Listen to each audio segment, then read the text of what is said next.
పట్టేస్తున్నారు సార్ని. కాకా పడితే కనిపెట్టలేకపోవడానికి ఆయన ఏమైనా ఒట్టి మాస్టర్ అనుకుంటున్నావా? గణేష్ మాస్టర్. అయితే మీకు దేవుడు గణేష్ మాస్టర్ అంటారు. అవును. అంటే దేవుడు కూడా మనిషి అంటారా? ఇప్పుడు నాకు గణపతి దేవుడిలా కనిపిస్తున్నాడు, మీకేమో ఈ గణేష్ మాస్టర్ దేవుడిలా కనిపిస్తున్నారు. దేవుళ్ళందరూ ఇలా మనుషుల్లా వస్తారా? ఆ పాసిబిలిటీ ఉందంటారా? అసలు మనుషులకి దేవుళ్ళతో సంబంధం ఏంటి?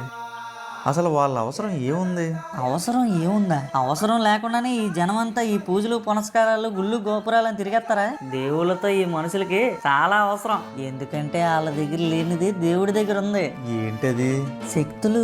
వీళ్ళేం కోరుకుంటే అవి తీర్చే శక్తులు. మనిషికి కోరిక అనేదే లేకపోతే అసలు దేవుడితో పనే ఉండదు వీళ్ళకి. దేవుడికి మనిషి యొక్క కోరికకి అసలు సంబంధమే లేదు. ప్రతి ఒక్కరి జీవితం ముందే రాయబడి ఉంది. దాన్ని మధ్యలో మార్చే శక్తి ఏ దేవుడికి లేదు. కానీ జరగాల్సిన దాన్ని కూడా ఆపే శక్తి ఒక్క మనిషికి మాత్రమే ఉంది. మనిషి ఎలాగా ఆపుతాడు? సోమరితనం, బద్ధకం, భయం, వ్యసనాల సాయంతో. మీరు తెలుసుకోవాల్సింది ఏంటంటే శక్తులుంటే దేవుళ్ళు అయిపోరు.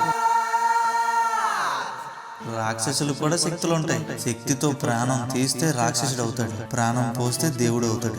సాయం, గౌరవం, ఏకాగ్రత, భక్తి శ్రద్ధలే నీలో ఉన్న దైవత్వాన్ని వెలికి తీస్తాయి.